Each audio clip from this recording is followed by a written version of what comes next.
আপনাদের কাছে কৃষ্ণচূড়া ফুল নিয়ে আমার একটি প্রশ্ন আছে বন্ধুরা।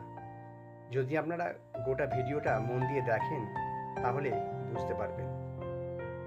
কৃষ্ণচূড়া ফুল তো আপনারা সবাই চেনেন বন্ধুরা, একটি অতি সাধারণ ফুল, অথচ যখন গাছে ফুটে থাকে কি অসাধারণ লাগে। এই কৃষ্ণচূড়া ফুল বসন্তের একবারে শেষে অর্থাৎ চৈত্র মাসের একবারে শেষ থেকে ফুটতে শুরু করে এবং বৈশাখ জ্যৈষ্ঠ মাস থাকে এবং আষাঢ় মাস পর্যন্ত অনেক সময় থাকে। এখন আষাঢ় মাসের প্রথম সপ্তাহ এখনও দেখা যাচ্ছে যে গাছে কৃষ্ণচূড়া ফুল ফুটে রয়েছে।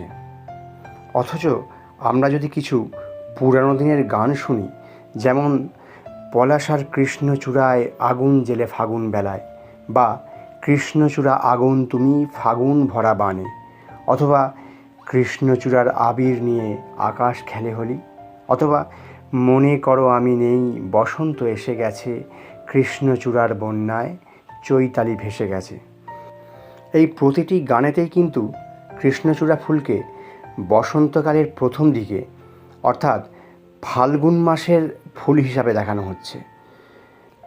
তখনকার কবি বা গীতিকাররা নিশ্চয়ই ভুল লিখবেন না।